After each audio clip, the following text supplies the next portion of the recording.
Hello everyone, welcome to exam originals. जैसा कि आप लोगों को पता है, यूनिट 15 हम लास्ट टाइम भी कवर कर रहे थे और यूनिट 15 में है आयोग, अलग अलग commissions. All right, so up till now हमने 7 कमीशन कवर कर लिए थे। ठीक है, कमीशंस एक ऐसा यूनिट है, मैंने पिछली बार भी आप लोग को बताया है, कमीशंस की अगर आपने तैयारी कर ली है तो प्रीलिम्स, मेंस, ये दोनों में जो है आपके एक नंबर ऑफ क्वेश्चंस इसमें से कितने भी आ जाएं, आपने एक बार पिन पॉइंटेड तैयारी कर ली है तो इट इज़ श्योर शॉट कि आप इसमें 100% ऑफ द क्वेश्चंस सही कर सकते हो। इसमें कहीं भी डाइसीनेस होने की या डाउट होने की गुंजाइश नहीं रहती है। ऑल राइट, सो प्री 2020 में भी अच्छे खासे क्वेश्चंस आए थे कमीशंस में से, एंड आई एम एक्सपेक्टिंग कि मेंस 2020 में भी आपके कम से कम 3 से 5 क्वेश्चंस, जिसमें से आई थिंक एटलीस्ट 2 तो वन लाइनर्स होंगे, 2 मीडियम लेवल वाले होंगे और एटलीस्ट एक क्वेश्चन आपका लॉन्ग वाला होगा। ठीक है, तो ये जो है ये आने की संभावना है, and that is why commissions is one unit जिसको आपने अच्छे से प्रिपेयर कर लिया तो आपसे 100% क्वेश्चंस आप अटेम्प्ट कर सकते हो, सही कर सकते हो। ऑल राइट, तो आज हम कवर करने वाले हैं 8वां कमीशन जो है नेशनल कमीशन फॉर वुमेन। ठीक है, राष्ट्रीय महिला आयोग। ठीक है, इसमें हमने कौन कौन से टॉपिक्स हमको कवर करना है। First is your background. Background आपका प्रीलिम्स और मेंस दोनों के लिए इम्पोर्टेंट है। ठीक है, कैसे गठन हुआ, कौन से एक्ट के तहत, किस वर्ष में, that is important for your both your prelims and mains. Then important sections, this is important for your prelims में ये इसके क्वेश्चंस आने की संभावना ज़्यादा है। देन इसके फंक्शंस आपका इम्पोर्टेंट है मेंस के लिए, फंक्शंस इम्पोर्टेंट है मेंस के लिए। ठीक है, प्रीलिम्स में इसके पूछे जाने की संभावना काफ़ी कम है। फिर कॉम्पोजिशन, कितने सदस्य होते हैं उसके, कितना क्या है, कितना टेन्योर होता है, this is important both for your prelims and mains. ठीक है, प्री और मेंस दोनों के लिए ये इम्पोर्टेंट है। Basics again is important both for your prelims and mains. Okay, then news is important again both for your pre and mains. बहुत सारे स्टूडेंट से पूछते हैं कि मैम करेंट अफेयर्स को हम कैसे अपनी आंसर राइटिंग में मर्ज करें। तो देखो, कभी भी कुछ भी क्वेश्चन आया है, for example role of women in the society, या फिर किसी भी पर्टिकुलर केस से संबंधित कोई ऐसा इशू है कि भाई crime against women is increasing, women का मेंशन कहीं भी आया हो, वहाँ पे आप एक लाइन अगर ये लिख सकते हो वे फॉरवर्ड में कि the national commission of women constituted by the government is working फला फला, और इस केस में मान लो जैसे हिजाब वाला इशू हो गया आपका, ठीक है, या फिर आपका बुदाऊं रेप केस, कोई भी रेप केस हो गया, कुछ भी, मतलब जहाँ भी आप इसको मेंशन कर सकते हो कि एनसीडब्ल्यू के इंटरवेंशन किस केस में हुआ है, उसके कारण क्या इम्पैक्ट हुआ है। ठीक है, तो आप ऐसे एक लाइन अगर डाल देते हो तो it gives you an edge, आपको एग्जामिनर कम से कम 1 से 2 नंबर एक्स्ट्रा देगा अगर आप मेंस में इस तरह से करंट अफेयर्स को इनपुट करते हो तो। ठीक है, करंट अफेयर्स हो गया, डेटा हो गया, सो जब भी आप आंसर लिख रहे हो हमेशा इस तरह के एक्स्ट्रा इनपुट डालने की कोशिश करना। मध्य प्रदेश का women commission, this is important for your prelims, pre के लिए ज़्यादा इम्पोर्टेंट है। ठीक, तो चलो स्टार्ट करते हैं बैकग्राउंड से। बैकग्राउंड, सो जो विमेन एक ऐसा सेक्शन है जिसके राइट्स की, जिसके अपलिफ्टमेंट की demand has been rising since centuries, है ना। आप स्टार्टिंग से शुरू कर लो, चाहे सती प्रथा हो, चाहे विडो रीमैरिज हो, हमेशा से विमेन का जो हित है, विमेन का जो अपलिफ्टमेंट है, वो कहीं ना कहीं समाज के नज़र में, समाज के पॉलिटिकल, राजनीतिक हर रूप से upliftment of the women has been one of the major issues जिसके अराउंड सारी चीज़ें रहती हैं। तो similarly when India got independent, when India formed its own constitution in 1950, जब थोड़ा सा स्टेबलाइज हुई चीज़ें, उसके बाद फिर वल्नरेबल सेक्शंस, आपका विमेन, चिल्ड्रेन, बुजुर्ग हो गए, हमारी माइनॉरिटीज़ हो गए, ये सबके लिए उसके बाद फिर जो हमारा नया गणतंत्र था इसने सोचना शुरू किया। तो based on that the demand for एक सेपरेट बॉडी जो सिर्फ विमेन के लिए काम करे, जो विमेन के इश्यूज से डील करे, किसी को कोई भी प्रॉब्लम है, कोई मेजर इशू है जिस पे सरकार को इनपुट चाहिए है, कोई पॉलिसी फ्रेमिंग में इनपुट चाहिए है, तो एक ऐसी बॉडी होनी चाहिए जो सिर्फ और सिर्फ महिलाओं के हित को ध्यान में रखते हुए काम करे। तो इसी मोटिव के साथ नेशनल कमीशन फॉर विमेन की शुरुआत हुई। National commission for women bill 1990, this was introduced in the Lok Sabha on 22 मई 1990। 22 मई 1990 को national commission for women bill introduce हुआ था लोकसभा में। लोगों की डिमांड है तो लोगों के सदन में ये बिल इंट्रोड्यूस हुआ और इसे प्रेसिडेंट का असेंट मिला था 30 अगस्त 1990 को। 30 अगस्त 1990 को ये बिल जो है, ये बिल एक एक्ट बना। ठीक है, ये बिल एक एक्ट बना। ऑलराइट, तो 22 मई 1990 को ये बिल इंट्रोड्यूस हुआ था और 30 अगस्त 1990 को ये बिल एक एक्ट बना।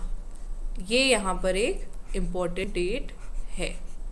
ऑलराइट, फिर the national commission for women was set up on 31 जनवरी 1992। 31 जनवरी 1992 को ये जो बिल बना था ना हमारा, इस बिल के अंतर्गत जो एक्ट बना, इस एक्ट के अंतर्गत हमारा ये जो आयोग है, ये जो संस्था है, इसकी स्थापना हमारी 31 जनवरी 1992 को हुई। तो यहाँ पे हमारी 3 डेट्स आ रही है हमारे सामने। सबसे पहली डेट जब बिल सदन में आया, बिल सदन में आया, उस पर चर्चा, परिचर्चा, वोटिंग सब कुछ हुआ, राज्यसभा में गया, फिर जब राष्ट्रपति के पास गया तब ये जो बिल है ये एक एक्ट बना। ठीक है, ये एक अधिनियम बना, ये विधेयक एक अधिनियम बना 30 अगस्त 1990 को। और फिर महिला आयोग की जो स्थापना है इस अधिनियम के अंतर्गत 31 जनवरी 1992 को हुई। तो यहाँ जो सबसे इंपॉर्टेंट डेट है वो हमारी ये है 31 जनवरी 1992। ये आपकी प्री में भी पूछी जा सकती है, मेंस में भी आप कहीं भी लिख सकते हो। और एक्ट कब बना, वो ये बना। ठीक है, number 1 priority, number 2 priority, number 3 priority रट लो। 31 जनवरी 1992 को राष्ट्रीय महिला आयोग की स्थापना हुई। 30 अगस्त 1990 को अधिनियम बना और 22 मई को बिल आया। ठीक, इसको मतलब एकदम कंठस्थ कर लो। मेक सम मतलब कुछ ऐसे, कोई भी आपका कुछ इसमें लिंक बिठा पा रहे हो, किसी आप लड़की को जानते हो जिसका बर्थडे 31 जनवरी को आता है, डू दैट। ठीक है, आप उसको इससे लिंक कर लो। ठीक, as a statutory body, statutory body हम लोग पहले ही पढ़ चुके हैं कमीशंस में। स्टैट्यूटरी बॉडी एक ऐसी बॉडी होती है जो कि अधिनियम के तहत बन रही हो, जो एक एक्ट के तहत बन रहे हो, ना कि जिसे संविधान में लिखा गया हो। ठीक, तो क्योंकि ये national commission for women act 1990 के तहत स्थापित हुई है, दैट इज वाई ये एक आपकी स्टैट्यूटरी बॉडी है। It enjoys all the powers of a civil code. Section 10(4) section 10(4) कहता है कि इसके पास एक सिविल न्यायालय की सारी शक्तियां हैं। ठीक है, ये भी प्रीलिम्स में आ सकता है। ओके, चलो नेक्स्ट बेसिक्स देखें। जो सबसे पहला महिला आयोग था ये 31 जनवरी 1992 को स्थापित हुआ था with Jayanti Patnaik as the chairperson. Jayanti Patnaik पहली राष्ट्रीय महिला आयोग की अध्यक्ष थी। ठीक, एक सीधा सीधा क्वेश्चन है प्रीलिम्स का, इवन मेंस में भी कभी कभी ये क्वेश्चन पूछा जा सकता है। Alok Rawat IAS was the first male member of the national commission for women. उतना इंपॉर्टेंट नहीं है लेकिन फिर भी देख सकते हो कि भाई महिला आयोग है, महिलाओं के इश्यूज है, इसका ये मतलब थोड़ी ना कि सिर्फ महिलाएं उसमें रहेंगी, मेल भी सेंसिटिव हो सकते हैं महिलाओं के इश्यूज को लेके। और ऐसे मेल थे आलोक रावत। ठीक है, IAS जो पहले सदस्य थे राष्ट्रीय महिला आयोग के। वर्तमान में महिला आयोग की अध्यक्ष कौन है? मिस रेखा शर्मा, रेखा शर्मा जो हैं ये अभी वर्तमान के राष्ट्रीय महिला आयोग की अध्यक्ष है। ये इनका सेकेंड टेन्योर है, ठीक है, दूसरी बार इनको बनाया गया है महिला आयोग का चेयरपर्सन, ठीक है। इनका मतलब ये लगातार बन रही थी और उसके बाद फिर इनके टेन्योर को एक्सटेंड कर दिया गया। ऑलराइट, सो ये इनके कंटिन्यूटी में सेकेंड टर्म है। She took over Lalitha Kumar Mangalam as the new chairperson in September 2018। Lalitha Kumar Mangalam Rekha Sharma ji के पहले चेयरपर्सन थी। इनका टेन्योर 2018 में ख़त्म हुआ। 2018 से 2021 तक रेखा शर्मा जी का पहला टेन्योर था।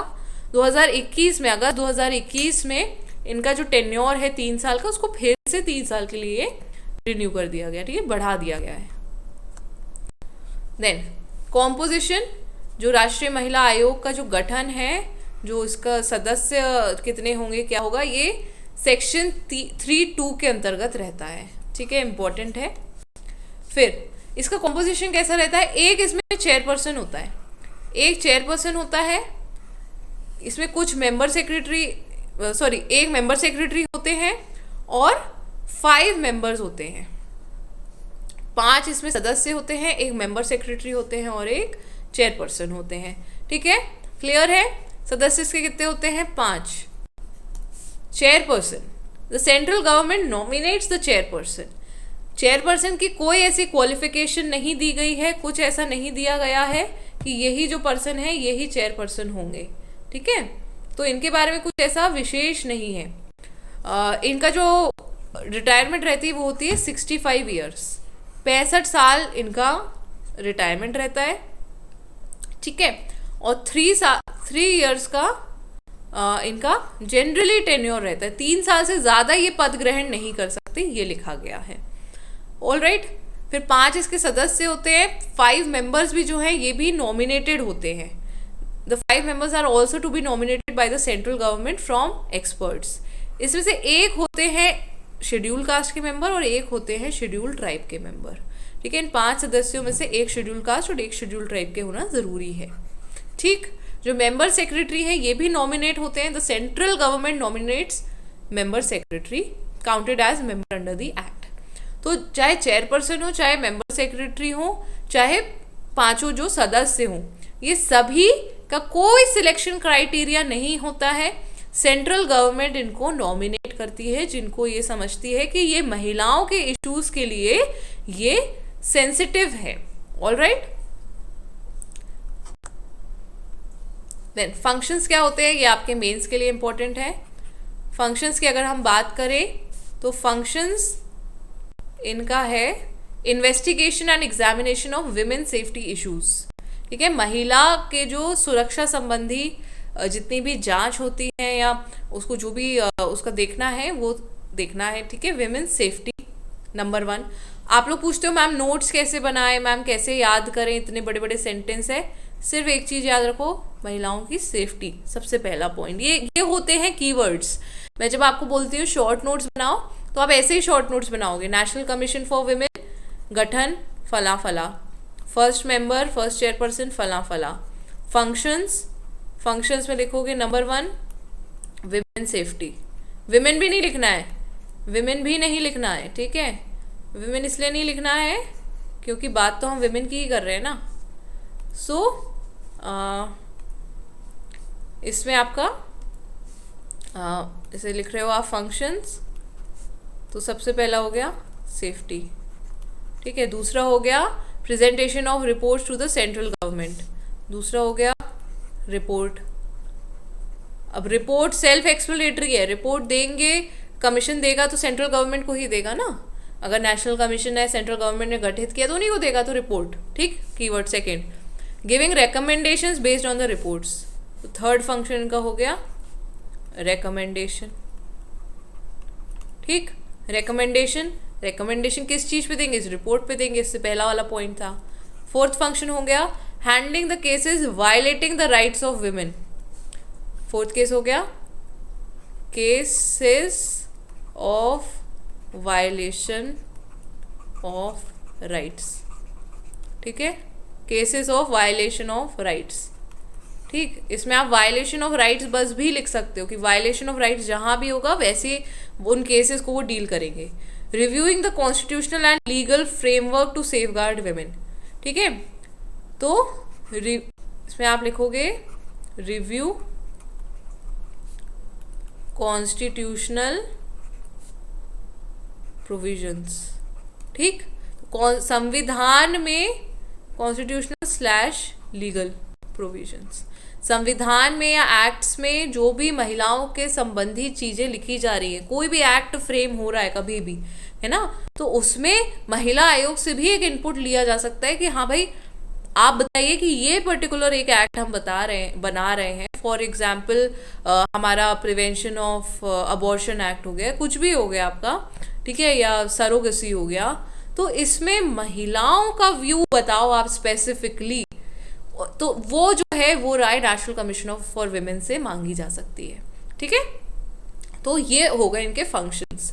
तो इतने से में आपके फंक्शंस आ गए 5 बिंदु में, छोटे छोटे बिंदु में। इसको आप चाहे ये छोटा सा आए 1 लाइनर 2 लाइनर, चाहे ये बड़ा आए इसको आप एक्सपैंड कर सकते हो आराम से, और चाहे ये बहुत बड़ा आए लंबा वाला क्वेश्चंस में तो भी आप एक्सपैंड कर सकते हो, इसमें करंट अफेयर्स डाल के, इसमें सारी चीज़ें ऐड करके। All right, so list of chairpersons, this is important. जिस तरह का ट्रेंड रहा है एमपीपीएससी का भी क्वेश्चंस पूछने का, वो ये पूछ सकते हैं कौन रहा है चेयरपर्सन, कौन नहीं रहा है। So this is about the chairperson. एक बार ये लिस्ट देख लो, रिकग्निशन करने की कोशिश करो। सबसे पहली तो हो गई जयंती पटनायक, देन वी मोहनी गिरी, विभा पार्थ सारथी, पूर्णिमा आडवाणी, गिरिजा व्यास, ठीक है, फिर गिरिजा व्यास 2 बार रही हैं, 5th और 6th। तो अगर आपसे पूछा जाए कि रेखा शर्मा क्या पहली ऐसी चेयरपर्सन है जो 2 बार रही हैं, नहीं, गिरिजा व्यास भी 2 बार रह चुकी हैं, इनके 2 टेन्योर रहे हैं। ठीक है, तो पहली ऐसी चेयरपर्सन कौन है जिन्होंने लगातार 2 टेन्योर किए हैं, तो that is Girija Vyas. Okay, then next रही है ममता शर्मा। ममता शर्मा के बाद ललिता कुमार मंगलम जो अभी थी, इनसे पहले रेखा शर्मा जी से पहले जब हम तैयारी करते थे तब ललिता कुमार मंगलम का नाम हम पढ़ते थे। ठीक है, अब है रेखा शर्मा। ठीक है, देख लो एक बार इस लिस्ट को, बस देख लो, इसमें कुछ बहुत रटने का नहीं है, रिकग्निशन का है बस, कि अगर आता है तो आपको पता रहे। ठीक है, एक बार मतलब 1-2 बार आराम से शांति से इस लिस्ट को देख लो। पीडीएफ जो है इस क्लास की आपको टेलीग्राम चैनल पर मिल जाएगी। Then important sections, section 4(1), section 4 धारा 4 उपधारा 1, terms of office and condition of service of chairperson and members. मतलब कितने साल इनका टेन्योर रहेगा और इनकी सर्विस कंडीशंस क्या रहेंगी, किन किन शर्तों के तहत ये काम करेंगे चेयरपर्सन और मेंबर्स, वो धारा 4 में दिया है। इनको हटाया कैसे जाएगा, ठीक है, हटाते भी इनको सेंट्रल गवर्नमेंट ही है। एक बेसिक रूल ऑफ थंब होता है, जो नियुक्त करता है वही हटाता है ना, जब तक कोई बहुत उसमें एक्स्ट्राऑर्डिनरी चीज़ ना, एक्स्ट्राऑर्डिनरी प्रोविजन ना हो कुछ, तो इनको अपॉइंट कर रही है सेंट्रल गवर्नमेंट, तो रिमूव भी करती है सेंट्रल गवर्नमेंट। तो सेक्शन 4 क्लॉज 3 के तहत रिमूवल ऑफ पर्सन। सेक्शन 6 जो है, salaries and allowances should be paid out of grant. Grant क्या होता है, ग्रांट ऐसे फंड्स होते हैं जो केंद्र सरकार इन आयोगों को देती है कि भाई आपकी जो कार्य प्रणाली है इसको चलाने के लिए कुछ तो लगेगा ना फाइनेंसेस, तो वो ग्रांट के रूप में केंद्र सरकार ही देती है। तो जो चेयरपर्सन और मेंबर्स की सैलरी वगैरह हो गई, ये उस ग्रांट में से ही निकलता है। ठीक है, सेक्शन 6 के तहत कमिटी ऑफ कमीशन। ठीक है, तो कमीशन का गठन कैसा रहेगा, ये है आपका सेक्शन 8 में, और फंक्शंस ऑफ द कमीशन ये है धारा 10 में। ये इम्पोर्टेंट है, ये इम्पोर्टेंट है। ठीक है,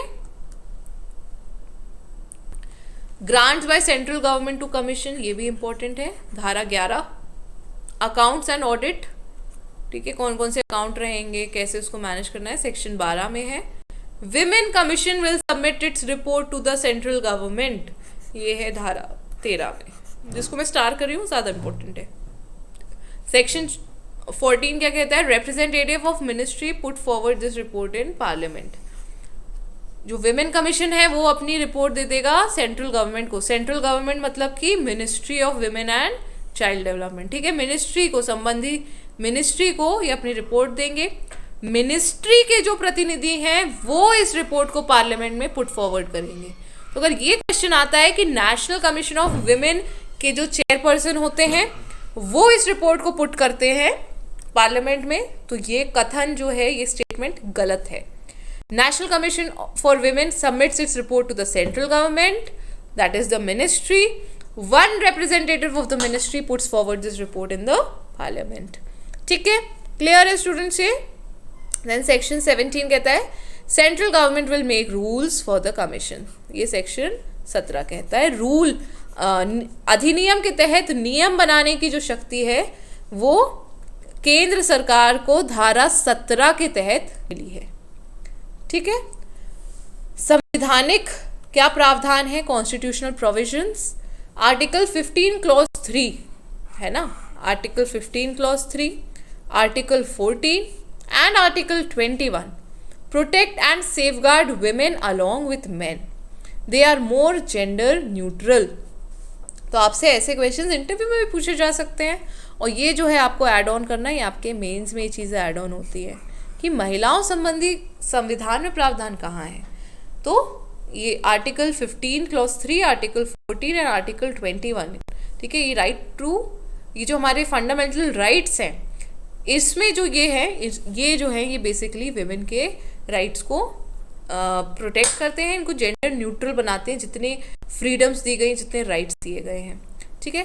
the Indian constitution doesn't contain any provision specifically made to favour women intrinsically. मतलब कहीं भी भारतीय संविधान में कोई ऐसा प्रावधान नहीं है जो महिलाओं को सिर्फ महिला होने के नाते कुछ एक्स्ट्रा वेटेज दे। तो that is important, that is one important point कि ऐसा कहीं भी पॉजिटिव डिस्क्रिमिनेशन की बात ज़रूर करता है संविधान, लेकिन कोई ऐसा प्रावधान अलग से महिलाओं के लिए नहीं है। That is why if we consider them as a section that requires upliftment, उनके लिए एक separate law बनाने की ज़रूरत थी। National Commission for Women can take suo motu decisions about women rights violation. Suo motu decisions about women rights violation. तो महिला संबंधी अधिकारों को कहीं भी हनन हो रहा है तो जो राष्ट्रीय महिला आयोग है ये सुओ मोटो उस पर निर्णय ले सकता है क्या करना चाहिए आगे। Shortcomings, it has no actual legislative powers, recommendations are advisory in nature. तो कहीं भी ऐसा नहीं है कि नेशनल कमीशन फॉर वुमेन कहीं पे कोई ऐसे नियम बना दे, कोई ऐसा लॉ बना दे, कुछ ऐसा पावर वो कर दे डिसेमिनेट कि जिसके तहत कुछ मतलब वास्तविक रूप से कुछ हो सके। ये उसकी नेशनल कमीशन फॉर वुमेन का क्रिटिसिज्म है। तो ऐसे आपसे मेंस में क्वेश्चन पूछा जा सकता है कि नेशनल कमीशन फॉर वुमेन अपने जो उद्देश्य है वो पाने में पूरी तरह अगर सक्सेसफुल नहीं हो पाया है तो इसके क्या कारण है, तो उसके कारण ये इस तरह से आप बता सकते हो। कोई भी क्वेश्चन आपका इस तरह से आता है, वो सिर्फ विमेन कमीशन की बात नहीं, किसी भी क्वेश्चन में आपको अगर मेजर चीज़ पता है, हाँ भाई ये क्वेश्चन इसका थीम जो है वो है कि हमें इसके शॉर्टकमिंग्स या इसके कॉन्स बताने हैं, तो आपको बस अपनी फ्रेमिंग चेंज करनी है। आपको लिखने तो यही पॉइंट्स हैं, लेकिन बस आपका आंसर का जो थोड़ा सा डायरेक्शन है, जो थोड़ा सा उसका डेकोरेशन है, वो उस क्वेश्चन के अनुसार हो जाएगा, ठीक है। तो कहा जाता है कि कहीं भी इनके पास एक्चुअल में लॉ बनाने की शक्तियाँ नहीं है, केवल ये रिकमेंडेशंस दे सकते हैं। It results in delayed implementation of important laws. It does not have the power to choose its own members. Does not have the power to choose its own members, depending on the requirement. तो उनको लग रहा है हमें भाई कोई ऐसे member चाहिए जिनको इस चीज़ की जानकारी हो, उस चीज़ की जानकारी हो, तो वो पावर जो है वो नेशनल कमीशन फॉर वुमेन के पास नहीं है। लेकिन ऐसा नहीं है कि वो सिर्फ NCW के पास नहीं है, वो किसी के पास नहीं है। मतलब अधिकांश जो भी विभाग हैं, अधिकांश जो आयोग हैं, उनके पास ये पावर नहीं है। तो ये भी इनकी एक शॉर्टकमिंग कही जा सकती है. Then suggest methods to streamline functions of the commission. तो ये जो है ये आपका एक क्वेश्चन बनता है मेंस का भी, और इवन इंटरव्यू में भी इस तरह के क्वेश्चन पूछे जा सकते हैं. तो ये चीज़ों को हम रेमेडी कर देंगे तो दैट विल बी योर आपका मतलब method to streamline the functions of the commission, कि इनको और पावर दिए जाने चाहिए, इनको अपने सदस्य खुद चुनने की वो होना चाहिए. ठीक है, मध्य प्रदेश का विमेन कमीशन पे बात कर लेते हैं. मध्य प्रदेश का जो विमेन कमीशन है दैट वाज स्टैब्लिश ऑन 23 मार्च 19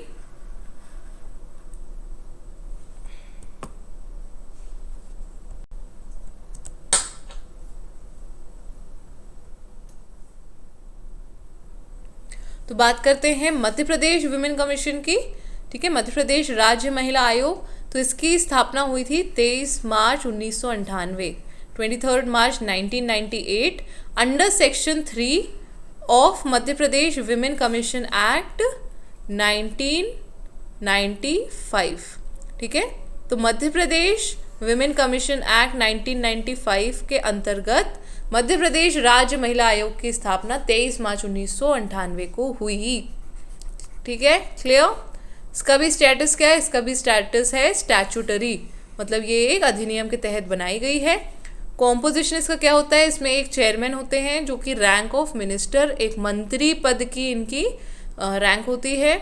एक सचिव होते हैं मतलब सेक्रेटरी, और 5 नॉन गवर्नमेंट मेंबर्स इसमें होते हैं. ठीक है, फिर टेन्योर इनका भी होता है 3 साल, और करंट चेयरमैन है शोभा ओझा. शोभा ओझा जी जो है ये करंट चेयरमैन है. Alright, news 557 women army officers granted permanent commission. Why granting permanent commission status to women is a news in India? Commission for Women. Chairperson Rekha Sharma, after meeting with senior police officials of Jharkhand, said that we have around 300 pending cases on which police had not responded. Why such delay is happening? Girls' age of marriage is about to be increased to 21. What will be its impact on women of rural areas? There was a 46% rise in complaints of crimes against women in the first 8 months of 2021 over the corresponding period of last year, and over half of these were from Uttar Pradesh, the National Commission for Women said. तो इसके जो हैं आप लोग को इसका answer मुझे comment section में डिस्कशन में देना है. ये तो सिर्फ बिंदु हैं, ये बिंदु आप कहीं भी आंसर में भी यूज़ कर सकते हो कि ये आपका विमेन को परमानेंट कमीशन दिया गया है आर्मी में. ठीक है, 557 महिला आर्मी ऑफिसर्स को, लेकिन महिलाओं को एक परमानेंट कमीशन दिया जाना एक न्यूज़ क्यों बन रही है ना? कौन सी बहुत अनोखी बात है, ऐसा हम आपसे जानना चाहते हैं. Then commission for women, chairperson Rekha Sharma, after meeting with senior police officials of Jharkhand, said that we have around 300 pending cases on which police had not responded. इसका मतलब क्या पुलिस संवेदनशील है महिलाओं के मुद्दों को लेकर? ये प्रश्न चिन्ह खड़ा किया है नेशनल कमीशन फॉर विमेन की अध्यक्ष रेखा शर्मा जी ने. ठीक है, तो इस तरह की डिले क्यों होते हैं, इसका भी जवाब आपको कमेंट सेक्शन में देना है. बच्चियों की भी, जो लड़कियों की भी मैरिज की एज है वो 18 साल थी अभी तक, परंतु उसे बढ़ाकर 21 किया जा रहा है. ये क्वेश्चन जो है this can very easily be asked in mains और इवन इन योर इंटरव्यू, कि इसका क्या प्रभाव पड़ेगा मेल पर, फीमेल पर, अर्बन एरियाज़ की फ़ीमेल पर, रूरल एरियाज़ की फ़ीमेल पर. इन दोनों की भी माइंडसेट में डिफरेंस है. जब हम समाज की बात करते हैं, समाज के भी कई पहलू हैं, और कोई भी जो निर्णय है वो उसका कारण क्या है, उसको लेने का क्या कारण है, और उसका फिर प्रभाव क्या पड़ेगा समाज पर. ये एक मेजर इशू है, स्पेशली जब ये विमेन से डील करता है. सो मैं ये भी चाहती हूँ कि आप लोग जो भी स्टूडेंट से देख रहे हैं इस बिंदु पर भी अपने व्यूज़ शेयर करें कमेंट सेक्शन में. You people yourself can discuss, आप लोग भी डिस्कस कर सकते हो कि क्या है ये, मतलब क्यों है, और इसका ग्रामीण अंचलों की बच्चियों पर क्या प्रभाव पड़ेगा. There was a 46% rise in complaints of crimes. 46% महिला अपराधों की जो कंप्लेंट्स हैं उस 2021 के पहले 8 महीनों में उसमें इंक्रीज था पिछले साल की तुलना में, और इसमें से जो आधी कंप्लेंट्स थी वो यूपी से थी। तो इस इंफॉर्मेशन से हम क्या निष्कर्ष निकाल सकते हैं? ठीक है, महिला संबंधी अपराधों में अगर वृद्धि हो रही है किसी पर्टिकुलर जगह से, तो उसका हम क्या निष्कर्ष निकाल सकते हैं? क्या महिला संबंधी अपराध बढ़ रहे हैं, या फिर महिलाओं में इतनी जागरूकता आ रही है कि वो इन अपराधों को आप रिपोर्ट कर रही हैं? दोनों पहलू हो सकते हैं। ये ओपन टू डिस्कशन है कमेंट सेक्शन में। ऑलराइट, चलो, so this was all about national commission for women. Thank you very much for watching this lesson. You can go through the slides जो एग्जाम ओरिजिनल्स के अलग अलग सारी चीज़ें हैं। ठीक है, you can check out the free things on the app, exam originals app पर। फ्री मॉक टेस्ट हैं प्रीलिम्स के, and free mock interviews are being conducted regularly, तो उसको आप लोग एक बार चेकआउट कर सकते हो। So students, that was all about national commission for women. एक चीज़ मेरी आप लोग से हमेशा रहेगी, कभी भी जब आप कुछ भी तैयार कर रहे हो अपना इंटरनेट से, तो विकीपीडिया नाम की एक चीज़ होती है, एक बेकार सी चीज़ होती है, इसका यूज़ नहीं करो। ठीक है, इसका यूज़ इसलिए नहीं करो क्योंकि इसमें जो इन्फॉर्मेशन होती है वो एडिटेबल होती है। ठीक है, इसको कोई भी व्यक्ति एडिट कर सकता है, और मतलब अमूमन ऐसा हो रहा है, देखने में आया है कि बहुत छोटी छोटी चीज़ें हैं, सेक्शन है ना, किस सेक्शन के तहत गठन हुआ, किस ईयर में, किस वर्ष में किसी चीज़ का गठन हुआ, क्या है, लोग ना इसको बस सिर्फ मतलब उपद्रवी टाइप के जो तत्व होते हैं ना, सिर्फ केओस फैलाने के लिए, सिर्फ पता नहीं किस उद्देश्य से, नोटोरिटी के कारण इन चीज़ों को चेंज कर देते हैं कि किस चीज़ का गठन कब हुआ, किस चीज़ कौन से सेक्शन में क्या है। तो बहुत सारी इन्फॉर्मेशन मुझे ऐसा देखने में आ रहा है कि विकीपीडिया पे गलत मिल रही है, स्पेशली जो ऐसे नंबर से रिलेटेड है। तो इस पर ट्रस्ट मत करो। आपको जो भी इन्फॉर्मेशन चाहिए है, आप बाकी लिंक्स भी होते हैं गूगल के, है ना, उस पर आप जा सकते हो। जो ओरिजिनल वेबसाइट्स हैं, सबसे मोस्ट रिलायबल सोर्स होता है वेबसाइट्स। तो आपको अगर कोई आयोग पढ़ना है, कोई और ऑर्गेनाइजेशन पढ़ना है, कुछ भी करना है, आप उनकी वेबसाइट पर जाओ और उनके अबाउट अस में जाओ। वहाँ से आपको जितनी ऑथेंटिक इन्फॉर्मेशन मिलेगी वो कहीं नहीं मिलेगी। और फिर क्या, उसके बेसिस पे आप कोई भी इन्फॉर्मेशन चैलेंज भी कर सकते हो। विकीपीडिया के बेसिस पे विकीपीडिया को कभी भी MPPSC ऑथेंटिक सोर्स नहीं मानेगा, अगर आपको कभी उसमें वो भी करना है, आपत्ति भी लगानी है क्वेश्चन में। तो ठीक है, तो this was all about national commission for women. Thank you very much students. हम अभी कमीशंस को और कंटिन्यू करेंगे। Thank you very much, all the best.